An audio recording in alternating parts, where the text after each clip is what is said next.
school activities and processes and procedures. And we'll be talking a little bit about importing new students, also talking a little bit about our auto-import utility, which can be really helpful. Also the circulation schedule and printing various barcodes. So I guess what we'd like to do is go ahead and just give you a quick overview of Mandarin, the company, and a little bit of information about Holly and myself for those of you that are not familiar with the company or with us. As you may or may not know, Mandarin, we've been providing library automation systems and services and supplies since 1986. This is the sole focus of our organization. Holly, could you move to the next screen? Yeah, I'm trying to. Thanks. Okay, thanks. And Mandarin M3, which is our Windows-based system, was released in 1998. We do have a web OPAC available for free. Mandarin Oasis is our fully web-based system, and that was brought to the marketplace in 2005.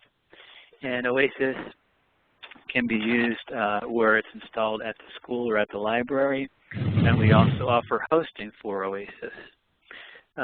With hosting, we also include something called CMS, which is our content management system. And this is a website for the library that you would be able to publish and add information directly to the website yourself very easily. Is anybody on the conference call using CMS with our hosted service? Yes, as far as the high school, we're using that. Okay, great, yes. Great. And just to kind of give you an idea where we are in the marketplace, we have almost 4,000 libraries using Mandarin systems, and we're installed in over 35 countries. And just a little bit about myself, I've been with Mandarin since 1993, a little bit more than 20 years, part owner of the company, vice president of operations, and over 29 years of technical expertise in various areas. And Holly Pizzuta. Holly is a librarian, and she's been a Mandarin trainer since 2000.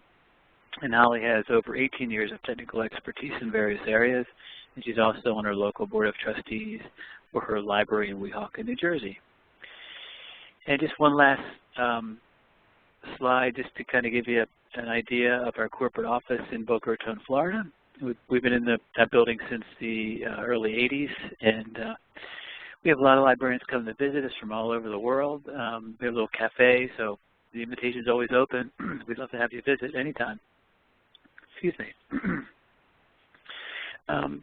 So at this point, we'll go ahead and turn things over to Holly, and we'll take you through some of the procedures for back to school. And we'll also give you a sneak peek at our kids OPAC interface to see what you think about that. So are there any questions before we get started? Go ask at the front desk. All right. I'm sorry, I'm on a call, conference call. Go ask at the front desk. Okay, they'll find you for you. Thank you. Okay, Holly. Okay, great. Thank you. All right, as Art mentioned, today we're going to go over some back-to-school procedures.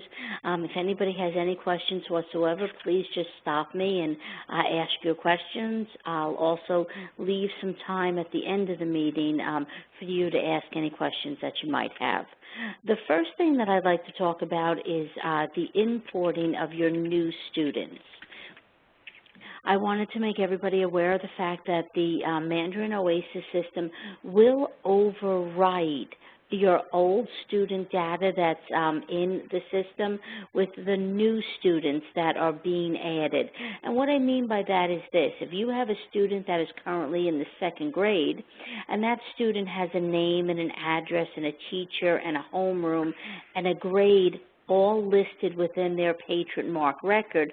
And this year comes around and that student now has, of course, changed their grade, changed their homeroom number, changed their teacher, and they may have also changed things like their address. As long as you're using the same barcode this year as you did last year, which is the reason why we suggest that when you're choosing a barcode, you use the student ID number as the barcode, because that student ID number does stay with the child throughout their career at the school. So now when you import the records, the system will automatically update any information. And you can do that by simply going into the OASIS program and signing in as the administrator, and then going to cataloging tools. Once you're in cataloging tools, you can go in and you can click on the import tab.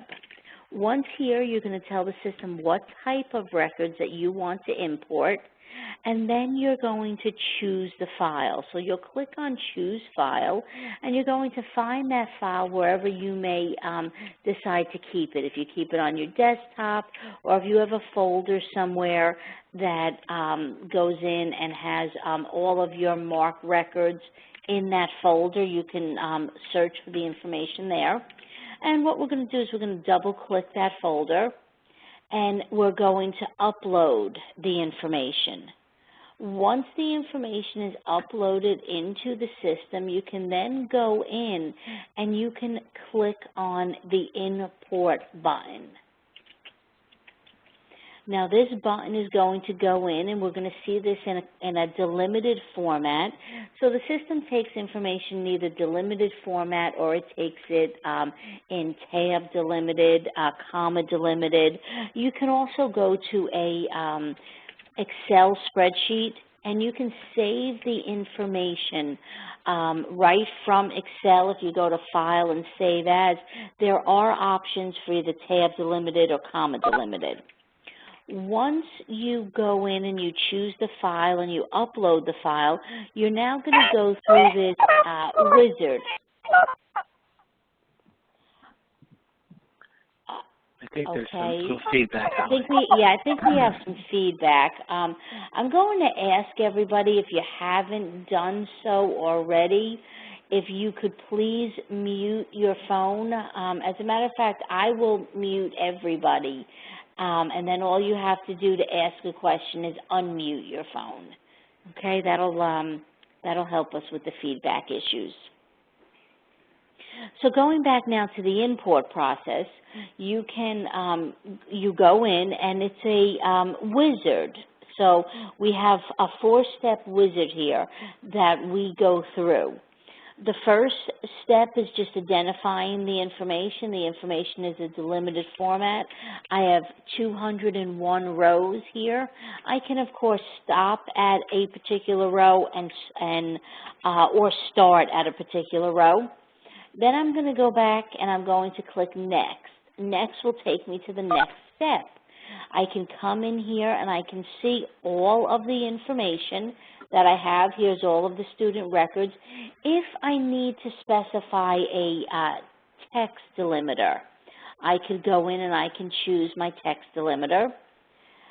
Then I go on to the next step. The next step now has me go in and tag the items or check off the items that I want to keep. So, of course, I want the last name, the first name, the grade, the street address, etc. I'd want all of this information. So I would just check off everything. And then I would come over here to where it says Map To, and I would just click on the Map To button, and I would go in and tag that information. Now, you want to make sure that you don't have your pop-ups blocked, because if you do have your pop-ups blocked, when you click here, this window will not pop up. So you can go in and you can allow only pop-ups from this site. And what will happen then is, if you're on the computer using other sites, your pop-up blocker will still be enabled. You'll only be getting your pop-ups for this particular site. And now what I'm going to do is I'm going to go in and I'm going to map the information. So I need to map last name to 100C, which is personal information last name. And I just click on that, and we see right here that it maps the information there. And I'll go through this and I'll map everything. Once I'm done, I go to the next and final step. And in this final step, the system will allow me to update the barcode values in 852 with any barcode information that I give it. But remember, we want to use the student ID number. So therefore, that information will be in your mapped field, and you'll be able to just map the barcode information to that student ID number. We tell the system to prompt us if duplicates are found, so if it finds any duplicate records, it will prompt us. With OASIS, you can convert records from Unicode to Mark 8 and vice versa. But since these are patron records here, we're not going to convert them. Lastly, we want to assign them to a group, and this group will give them the rights and privileges that were established through Group Editor. And then I'm just going to click Finish, and then the entire file will be updated and uploaded into your system. Now all of your new students will be in the record. The next thing that we can do for those of you that want to print out the student barcodes, you can go right into Reports, and you can choose option number 9, which is Labels. From option number 9, I can come in here and say that I want to print barcode labels. And again, a wizard is going to just walk me through this. Do I want to print all barcode labels, just new patrons, or do I want a selected date range? The date range would be the dates that I added different students. So I'm going to choose all. And as I go through this, I can specify a location, which is optional. Next, I'm going to go in, and I could email this file to someone if I like. I can also save it as a common file, or I can save it in my reports. And then I'm going to click Submit Report. Once I submit the report, it goes out, and it will start to generate once I click out of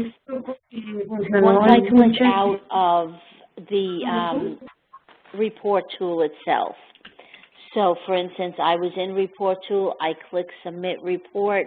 Now I'm going to go out, I'm going to click another tab. I went into Cataloging.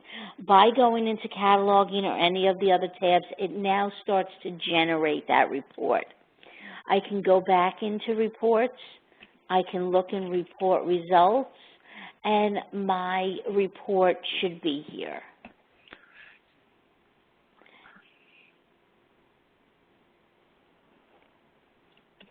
Let me just look for it. Here we go.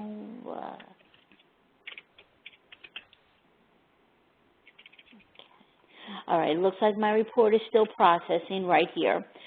So it hasn't finished yet, but once it does finish, the report will come up, and you'll see it displayed as it will have 3 across and 10 down, and you can print those out, and you could put them into a binder. And then when the classes come in, you can go right to that person's name. So you can either put them in classroom order or teacher order or just in alphabetical order, and however you have the different grades come into the library. And then you can go in and just open up the binder to that section and scan the person's barcode into the circulation module. Does anybody have any questions so far? If you have any questions, please just unmute your phone and ask any questions that you might have. Can you make a report, Holly, with the teacher's name on it rather than just all the barcodes, like I do it by classroom? Okay, yes, excellent question. What you can do is we have a report writer tool that it's a standalone program. It actually came bundled with M3. It's called Report Tool. And you still have access to that Report Tool program, and you can go in via Report Tool and get any customized report that you want. And some of the customized reports that are available in Report Tool would be barcode labels by a selected teacher, a selected grade, a selected homeroom. So you can go right in there. I'll actually show you how to do that. You would just go in, you would open up Report Tool, and then you would go to File, Open, okay, and now under Cards and Labels, you're going to see that there are different barcode labels. And we see barcode labels here, and we see them by grade, by homeroom, by patron, by teacher. And as we start to move down, we see that we can do them by a selected grade, selected group, selected homeroom, selected patron, selected teacher, etc. Does that answer your question?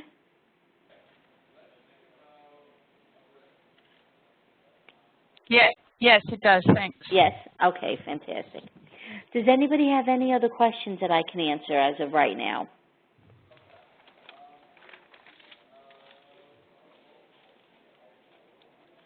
And all you have to do is unmute your phone if anybody needs to ask a question. If not, I'll move on. Here. Holly, Yes. with regard to the barcodes, do they have to be a certain number of digits? They do not. Okay, the thank system you. will take any length of digits. It will also take alpha characters and alphanumeric characters as well. This is for patron records as well. Yes, that's correct. Thank you. You're welcome. Okay, the next thing that I would like to show you is in circulation. We get a lot of questions at the beginning of each school year, librarians calling us saying that they went to try and circulate items out to students on the first day of school, and the system won't let them, and they're getting an error message that says general schedule error. If you receive a general schedule error message, that's because your schedule is not set up. So you would go in and set up your schedule here in the circulation module. All right, so we've clicked on the circulation tab and we're here in circulation. To access the schedule, you would click options and then you would click schedule. Now, the first thing that you would want to do, or this is probably already set up for you, and you don't need to change this portion year to year, but that would be to set up settings that would apply to loan periods of 1 or more days. So this has already been set, and it says that the due time is the closing time on the day the item is due. Or I could just say that the due time is the item's checkout time, or that the due time is the opening time on the day the item is due. But by my saying due time is the closing time, that means I give somebody all day to get back the item that they owe. And it's not until we close the library that that item then becomes overdue. The next is if the calculated due date is on a closed day, I'm telling the system to make the item due on the first open day that follows the closed day. So, for instance, if I'm closed on Sunday, the book will be due back actually on Monday.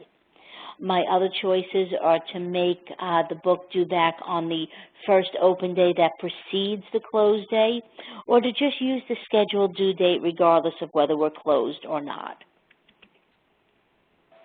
Next, I want to go into schedule. Now, here I am going to set up a from and a to date. The most important thing here is the to date. I mean, you can always leave your from date to be a date in the past, and that's not a problem. It's the to date. You want to make sure here that your to date is a date in the future. So now I have this set for December 31st of 2013, but I really, if I'm in a school, I want to set this for June something of 2014. Whenever we get out of school, whenever you get out of school, that's when you want to set this for. Now, some people will say, well, I want to set it for 2 weeks before we get out of school because I want all the books due back 2 weeks before. You should still actually set this for the last day of school. And then I'll show you how to use the global recall date to set it for 2 weeks before the school year ends. Over on the right-hand side here, we have days of the week and a start time and an end time. This is where you want to go in and you want to tell the system that the library is open on Monday and it opens at 8 a.m. and it closes at 5 p.m. And you want to say that we're closed Saturday and Sunday, etc. Any days that you're open, any days that you're closed. Now, a lot of times when I'm doing this start and end date for librarians, they'll say to me, well, we close at 3 o'clock, but make the end time 5 o'clock in case anybody comes in after school and they want to take out a book. Now, this schedule will never stop circulation. So if you close at 3 o'clock, you should make this 3 o'clock, because what happens here is this is telling the system the library closes at 5 o'clock. So therefore, make any books that were due on Monday now overdue at 5:01. So if I set it ahead of time, it can mess up my overdues. Like if the library closed at 3 and I have this set for 5 and I decided that I wanted to run an overdue list while I was working late at the library, all the items that were due back on Monday would not be overdue until 5 o'clock. Does anybody have any questions about that?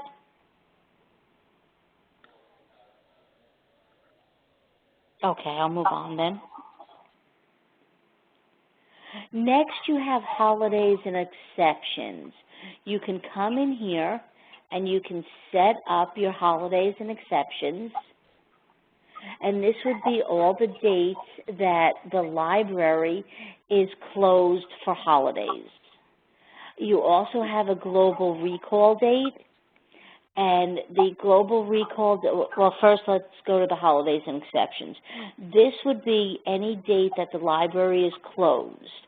So if we're closed for Columbus Day, if we're closed for Thanksgiving, we would just come here and we would click Add, and then we would go to the drop down in the calendar and we would move ahead and we would put the date that we're closed and why. So if we're closed October 14th for Columbus Day, we could type in here Columbus Day. And then Holly, I have a question. Yes. Hi, I'm sorry to interrupt, but it's No about problem. this. When I went into holidays and exceptions, it already had, it didn't have closings, but everything said 2012. Like I couldn't add anything. There were already rows done. And it was all 2012 from last year, like starting in September, because we have a lot of holidays off here at Donna Klein. And so it was very frustrating because every single one, I had to go through the whole calendar. It wouldn't just let me put in 2013. I had to scroll through. Okay, yes, you did have to scroll through. But if you would have clicked Add here.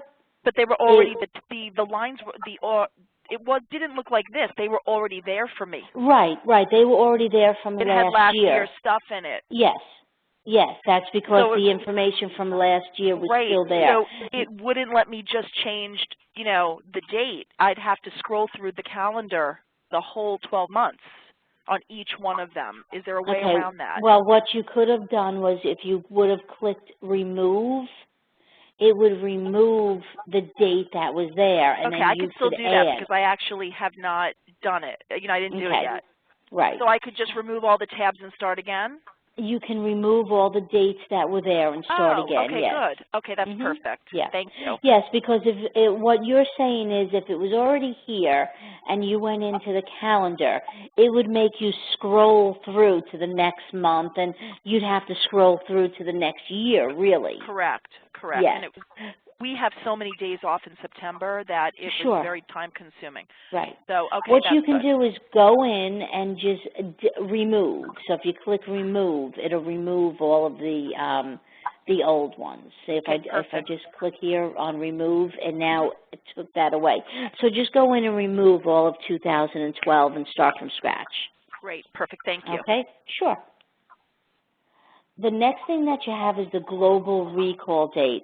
Now, this is what we were talking about in the beginning for those of you that are in school and you want to have the actual closing date 2 weeks before the end of the school year because you want to make sure that you get all your items back. What you can do here is just go in under global recall date and add a date that is 2 weeks before the end of the school year. And then that will be added in as your global recall date. You'll be able to get all your books due back on that date. And then what will happen is it won't stop circulation. Once that global recall date has been reached, it'll go back to its normal due date then after that. Does anybody have any questions about anything that we've talked about so far?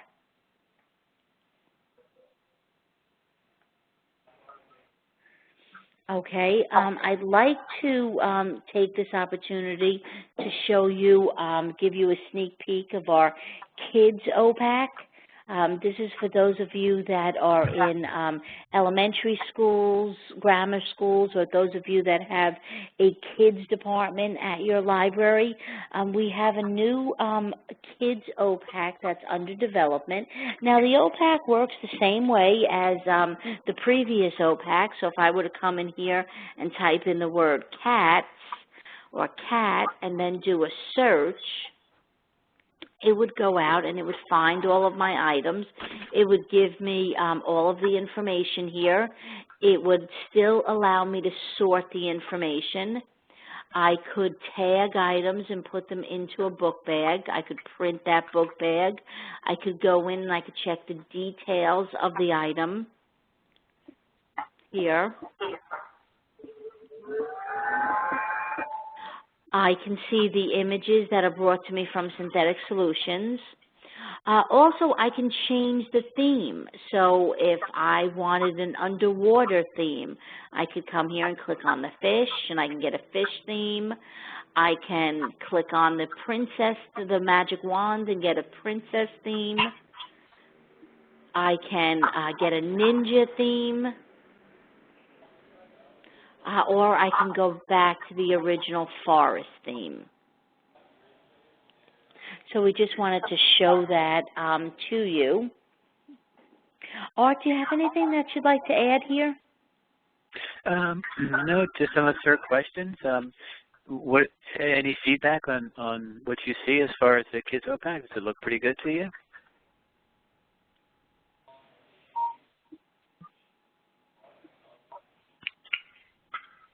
Okay, and I'm unmuting everybody's phone right now, just in case anybody has any feedback information. Well, we'd love to have feedback. Any ideas or suggestions would be great. When will this be so ready? You've gone away. We're pretty close to finishing it. I don't have an exact timeline, but I'd say the next month or so at the most. And how will we get it? Will it automatically be if we're doing the Oasis now? We will be sending out an email through our impressions publication, as well as an email just talking about the web OPAC, the kids web OPAC. We'll also have an announcement on our website, and it should be available through download through Customer Corner, and we can also send it to you as well. So okay, and that's something. So that we're not going to do the visual search and all of that. That old. No, that will still be available. That is still available. The original OPAC, web OPAC, is still available to everybody. This would be if anybody wanted to use this kids OPAC in place of that, you can. But the original web OPAC is not going away. And when I say the original web OPAC, I'm saying the one that looks like this. We have the enhanced, the visual, the standard. Right. Yeah, you'll be able to use the kids have just learned that. That's all. Yeah. Yeah, sure. You'll be able to use both. This is in addition to the standard Oasis OPAC, and there'll be no additional cost for the kids OPAC as well.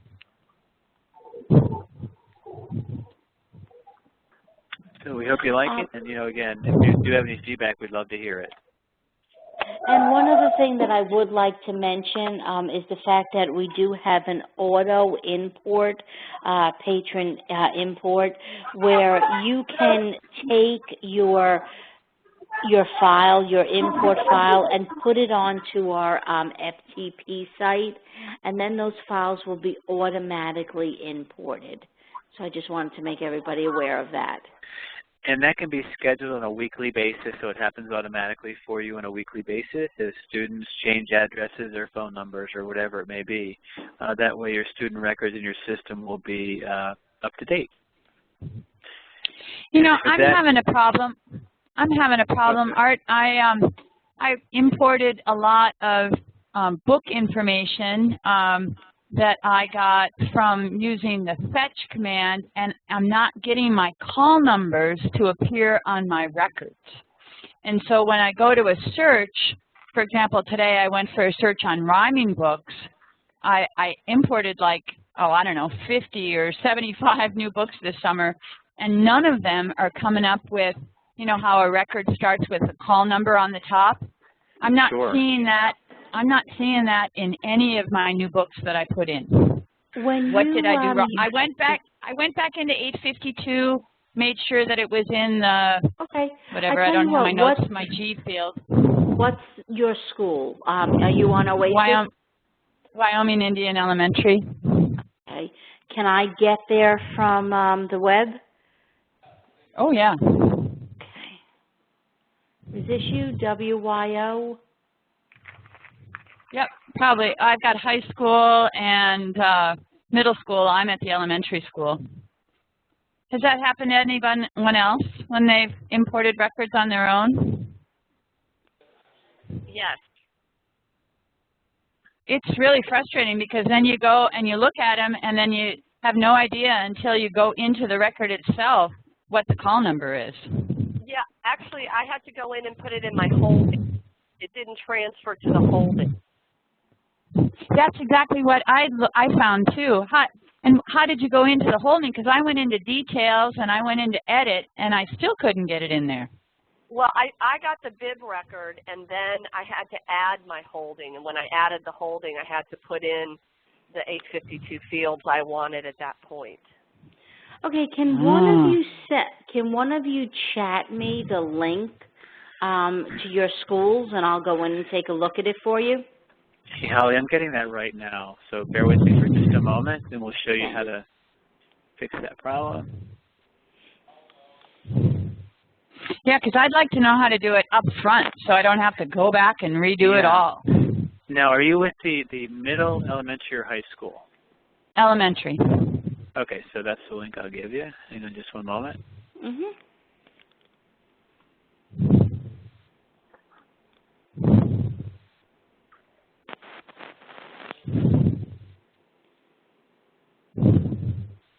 Okay, Holly, I just chatted that link to you, to the elementary schools.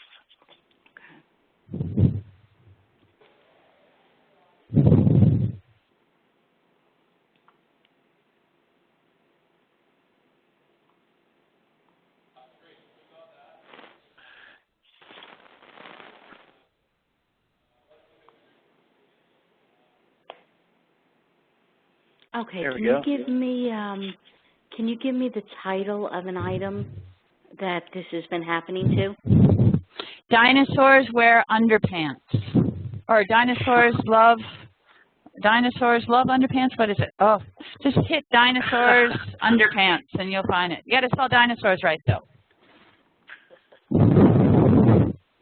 Spell dinosaur for me, please. Dinosaurs.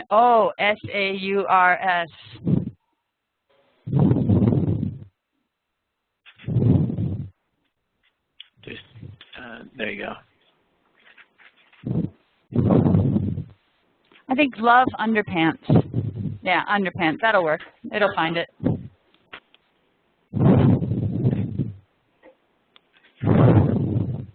Oh, bummer. Try Is that the title? Dynasty. Yes, it is. Dinosaurs love underpants.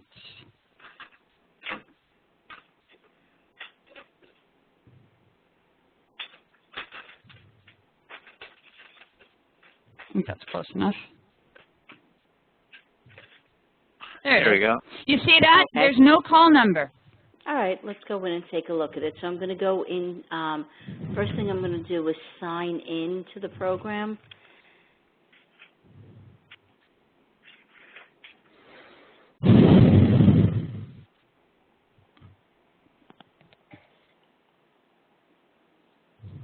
Okay, and I'm going to click on Edit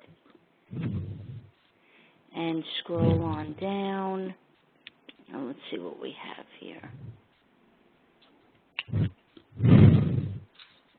Okay, I don't have any information here in the 852 in the bibliographic record. That's why it's not showing up. If you tell me what information you usually put in the HDI, I can go in and put that information in for you. And if that's part of the original record that you're importing, it should just be mapped to that field, then it would automatically appear, correct? Right, Holly? but you're using record fetch, right, from the Library of Congress? Is that correct? Oh, I went into Basic Editor, and if you go to the top and you change your view to a Basic Editor rather than full record, that's where I put it in, because that's where I put my barcode in. And doesn't that transfer? So scroll to the top. Right, and then go into Basic Editor. So I can't see it yet. Yes, keep scrolling, I guess. There's nothing here. I don't know what you did. You know what happened. You know, I'm looking at it, and there isn't any information here. Could you tell me what you use as a classification number? Well, E, because it's just a fiction book, and then I would use the just the 3 letters of the author's last name, and I would put that right there. Okay, so FRE. So FRE, yeah. Do you do that all capital? I do it all capital, yeah. Okay, and what barcode did you put in? I'm sorry, I'm not by my books right now. I have no clue. So, okay, but I see what you're doing. But see that's not. Anyways, I've looked at books before, and they have that information in it, but it's still not coming up in as a call number. Where are you getting your records from? From Library of Congress through Record Fetch? Yes. Right, and do you have a book handy that I could go in and just show you how to use Record Fetch? Sure, just one second.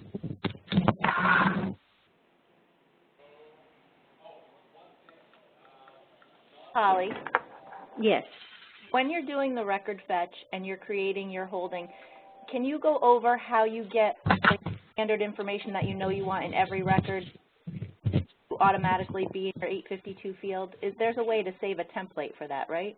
Okay, well, not with record fetch or with the import. Like if you were to buy records from a vendor, what happens is when you use record fetch or when you import a record, it bypasses any template that you might have, and it puts in exactly what you're trying to import.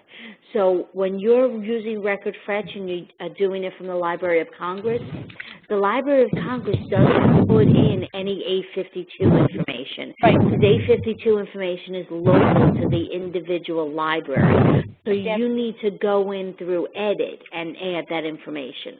I understand that, but when we do add that information, isn't there a way that we can have some of that information already like in a template for us to add to an 852 field in the holding? In the holding record, yes, you can create a template in the holding record. Can you show us how to do that? Sure. Let me just finish with this record fetch first, and then I'll show you how to do that. That's actually fine. That would answer my question too. So, I mean, I understand about the record fetch. I don't understand why it didn't work, because then when I went into add record and then I went into add holding, there you go. That's where I put the information in, and that came out as the basic editor. And I don't know, none of my books worked. Well, you can, if you want to give us a call, you know, after the webinar, we can go in and take a look at it. I'd have to try and recreate the situation in order to see what you did. But wouldn't you okay, well, once you create, go ahead. Once you create that 852 holding, don't you have to go back and put it in the bib record so that it shows up? No, you should do it first. You should put it in the bibliographic record first, and then create or add a holding.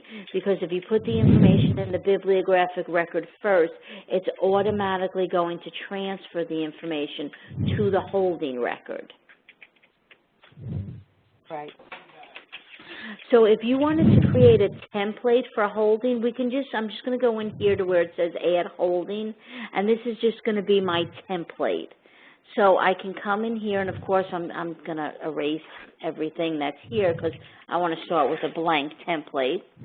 I can go into the advanced editor, and I can insert fields, subfields if I want, or I can insert fields. I can come in here and I can put in my location information, anything that I want to customize this.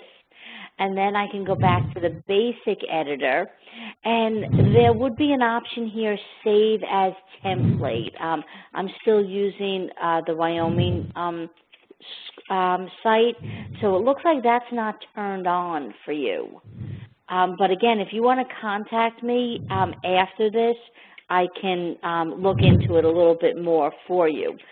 For those of you that want to turn on the feature, if you go in through Enter Setup and you go here, first you have to put in your login and password.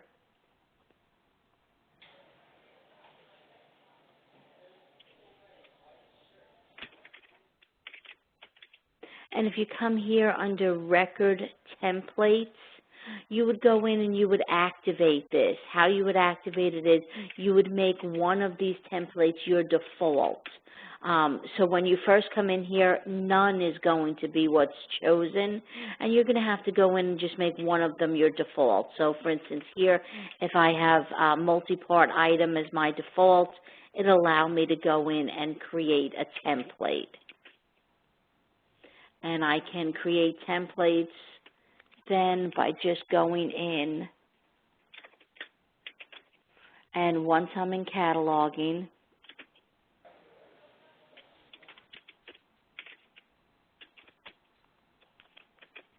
I can go in via the catalog mode. I can go to add a record because that'll bring up my blank template. I would go into the advanced editor. I can go in and I can add things. So for instance, if I wanted to put my location here, I can do so. If I wanted to insert an 856 field,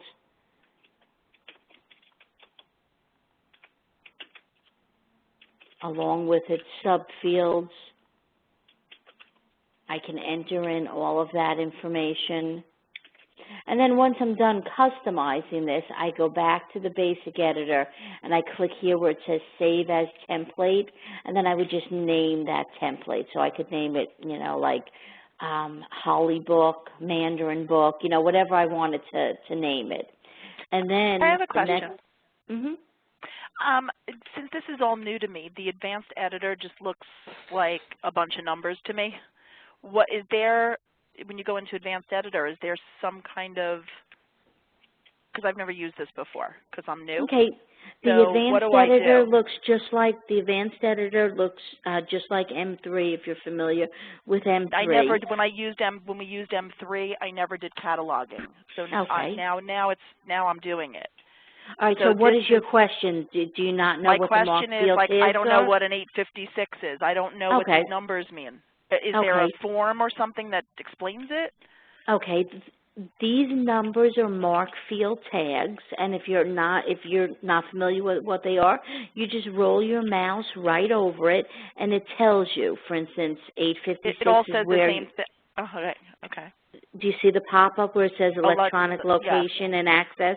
Mm-hmm. So that tells you what that is. Also, if you go to the subfield, it says that the 856U is where the URL goes. So that's where the web address goes. And also, if you go to our website, I believe that there's, under our documentation folder, I believe that there is a sheet that will give you the most popular Markfield tags and what they mean. There's literally thousands of Markfield tags. You probably won't use them all. You know, you should familiarize yourself with the most popular ones. Like, for instance, 245 is where the title goes. The 100 is where the author's name goes. The 300 is where the publication information goes. But you can go to our website and download it there, and if you have any trouble with that, you can contact me after the webinar, and I'll email you something. Okay, perfect. Thank you. Sure. Does anybody have any other questions? Holly. Hi, can I ask a question? Sure. Sure. It's more of an M3 question. On M3, a lot of the new tags aren't available in the menu. Are they now available in Oasis? I find a lot of tags that I'm not sure that I understand that question. What tags do you mean? There's just like more 900 tags, more tags now that Library of Congress uses that aren't really in the drop-down menu of or the pop-up menu of M3. And if you try to use them, it says they don't exist. You know, I could talk to you about it later. Yeah, if you'd like to email me about that, because as far as I'm concerned, as far as I know, I should say, all the Markfield tags are available in both M3 and Oasis. So maybe you could give me some detail, and I can look into it. If you want to email me, my email address is hollyp, HOLLYP as in Peter, at mlasolutions.com, and I can look into that for you. Okay, great. Thanks. Sure. And did someone else have a question? Yes. Where would I find the documentation folder? If you go to Customers Corner, you would put in your customer number, and then you would have access to utilities and documentation. Our website address is mlasolutions.com. Thank you. Sure. Do we have any other questions? Yeah, Holly, this is... No. Oh. Should I go, or is someone else going? Sure, go ahead. Okay. When I pull up the list of the barcodes in Oasis for a grade level or a homeroom level, how can I get the names to be in alphabetical order? I would recommend that you do that via report tool, and you can just change the sort feature. So if you go in and you choose the report, that would be patron labels by selected, and I think you said homeroom, it will automatically put it in then alphabetical order by person's last name.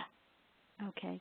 That's exactly how we always did it, but unfortunately we've gone all to Mac computers, and I can't use M3 anymore. And when I even tried it at home, unfortunately our information seems to have been eliminated. So I only could work in Oasis. So in Oasis there would be no way of sort of... No. In that case, then, if you send us an email, our programmers can work on getting you that customized report in Oasis. Oh, okay. All right, good. Correct, Art? Yes, that's correct. Okay. Okay. All right, very good. Thank you. Sure. And then I think someone else had a question. Holly, this is Frances. Can you hear me? Yes. Yes, I can. Okay, I have a couple of questions. I noticed you have 5 pictures across that then can be links. How can we add an additional picture? Mine came with 4. Okay, the reason why yours came with 4 is it's a small screen resolution. So that means that the computer that you're using or the monitor that you're using will only accept a small screen resolution. That's why there's 4 pictures. Okay. My other question has to do with the report tool. We switched to the Oasis this summer, but our report tool we used to use with the M3. How can I connect my old M3 report tool to the new Oasis? You just have to make sure in the setup feature of M3, the IP address for Oasis is listed there. And if you call our tech support department, we can help you set that up. Yeah, that's in the startup.ini file, and we can definitely get you that information easily. Okay, thank you very much. And then the one question I have is the tech people help me with the Oasis, but we have an open library where the teachers come in and actually check out the books for the kids. And I've noticed that if the program sits idle for, say, like an hour and a half, you actually have to close it out and restart it for it to work. Is there anything I can do? We put no time limit on it when we went in with the tech people, but it still seems to just freeze and I have to close it and restart it. I didn't know if there was anything that could be done. I need to double check on that. That can be so many different variables. Anything from the browser to just your internet connection may cause that disruption as well. That's something that we should also talk to support about as well to see if that can be somehow changed on our end. Okay. All right. Thank you. Yeah, sure. Are there any other questions that you have for us? Or would you like to add anything? No, just like to thank everybody for joining, and we have these every month, and also we're also providing 2 shorter webinars per week. So double check our website for those dates and times and topics. We're always open to new ideas and suggestions also for webinars and for the program as well. So I'd like to thank everybody for attending. Thank you, everyone, for your time. Have a good day. Take care. Thanks. Bye-bye. Thank you. Hello. Yes. Yes. Is this program mostly for schools, or can it be used by a public library also? Yeah. No, it can definitely be used for a public library. Yeah, as we haven't shown you, but you've got the ability to completely customize the interface for public libraries, academic libraries, special libraries. And if you'd like, we can certainly schedule a time to do a webinar for you to show you that ability. Okay, and I also wanted to get a quote on prices, Perfect. So if you can get back to me on that. Sure. What's your name? Barbara Trujillo with the Cuba Public Library. I'm sorry, what was the name of the public library? Cuba, C-U-B-A, Cuba Public Library.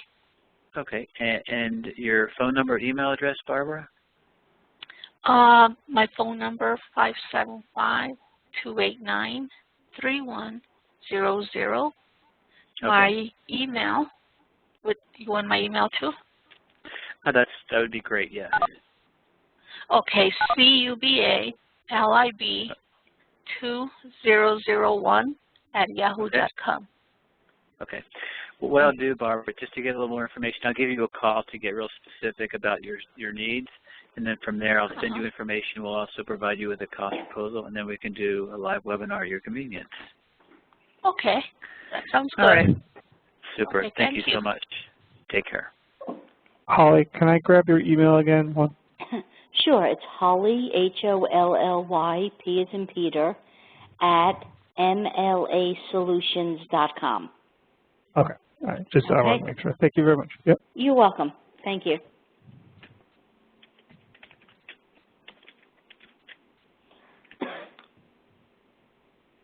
Okay, thanks everybody. Have a good day. Bye-bye. Bye.